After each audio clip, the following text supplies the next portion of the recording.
So we need strategic planning. We certainly need scaled up and empowered local communities. Some of our municipalities are too small.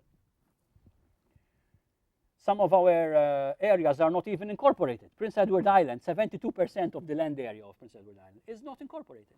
Imagine, yeah, exactly. So anything goes. There are no land use plans, no structure plans in place for those specific locations. Social economy is important, and this is manifested usually in times of crisis, when there are challenges. How do people get together on the ground? How do they help each other? How do they create networks that translate into economic potential? Where big spaces have clusters, you've all heard of Michael Porter, right? Small places can't have clusters. They have networks. They may be even more efficient than clusters, believe me, at a different scale, of course. And finally, the outreach, the paradiplomatic attitude to try to make sure that people at least know that you exist and that you have something particular and unique that you may want to offer.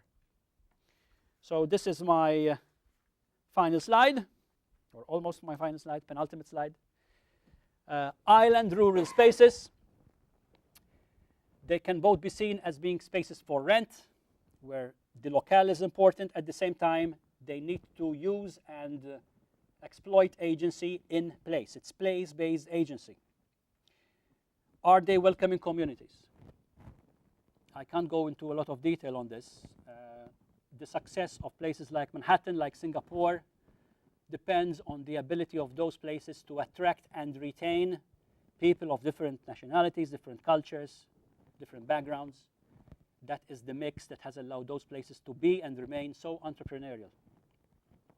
Can we say the same about Atlantic Canada? Think about that.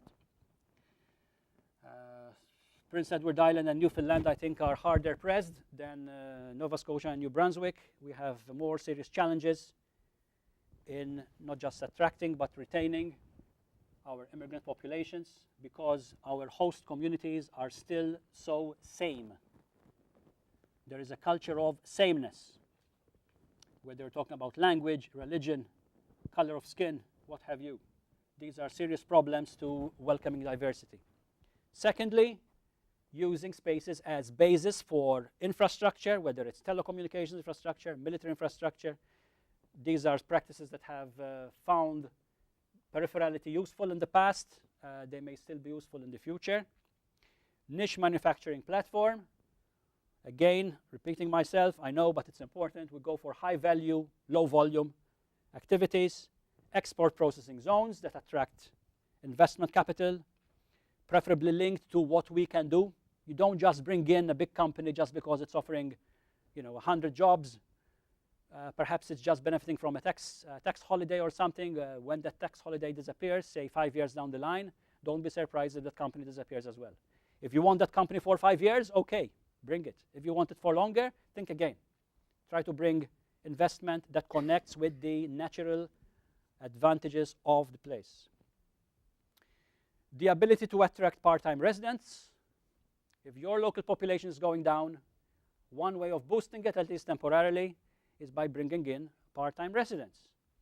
Who knows? Perhaps some of those part-time residents, including your tourists, may be urban refugees who are looking for a place where they can relax after 20 years navigating the 401 every day in Greater Toronto. They want some space for their lives, for their children. They want to grow their kids in a safe environment.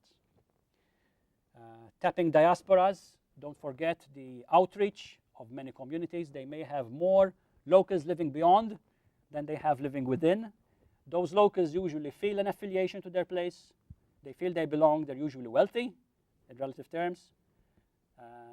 They're just waiting to be called, to find a role, whatever that may be, to help out. Gives them a good feeling. To conclude, a little story. You might know this. I'm lifting this from Peter Katzenstein, wrote a fairly influential book in the mid-80s called Small States in World Markets. This is the story of a frog. The frog has a challenge. The frog needs to be able to escape the snake. So the frog goes to the owl for advice. The owl is a symbol of wisdom. And the owl tells the frog, this is very easy, my friend. Learn how to fly. If you learn how to fly, you will escape the snake. Oh, thank you very much, said the frog. That's great, right? And that's development wisdom very often when it's coming top down. It's not locale specific. It's good. It's founded in rational principles, but it doesn't necessarily address our reality. Now, as you know, frogs still survive. We haven't managed to kill them off yet, like the snake.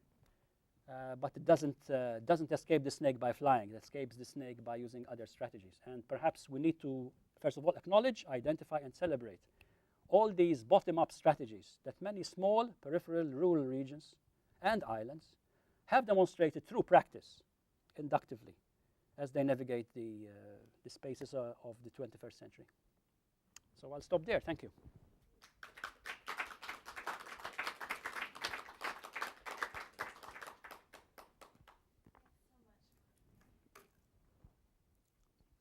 If people have questions, I'm going to use this mic that connects with our webcast. Any questions to start? Was it what you expected, first of all? And does it make sense? Does it help? You have to use this. Could you go back to the last slide and tell us about berthing and bunking? You skipped it, and I'm curious. Okay.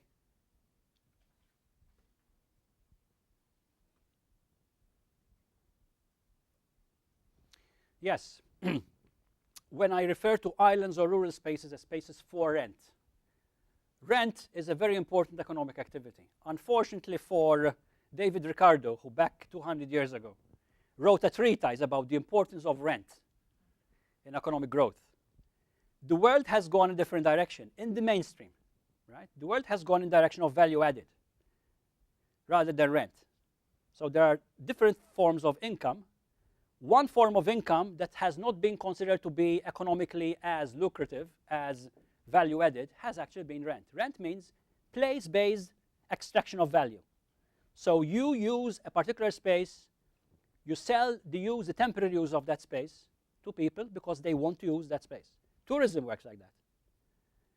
The location of, for example, warehousing works like that. Many companies today, many peripheral regions today, especially in the United States, are doing an enormous amount of rent-based revenue because big companies use them as depots, right? They prefer to go there as against other places because they have no competition for labor and wages are cheaper.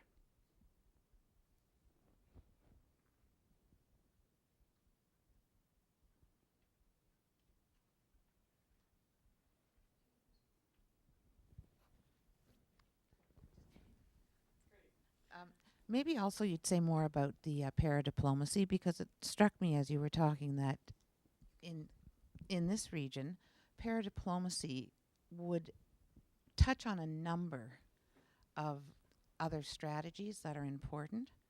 And it's not something we've done a lot of. We don't even do it within the nation, let alone outside the nation. So maybe you could give us some more thoughts about that. Well, let's start at the national level first. You'd be surprised at the change of attitude to Canada since since Copenhagen, since the Copenhagen summit in December. People have an impression of this country, right?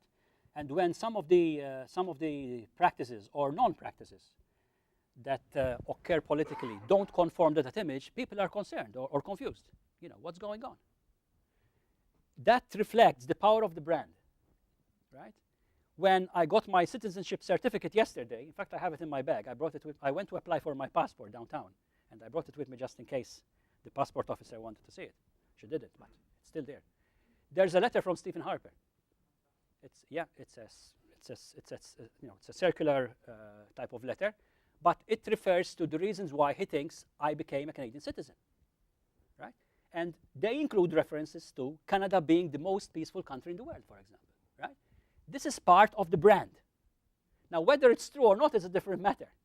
And of course, being in a university, we have to critique it, right? That's our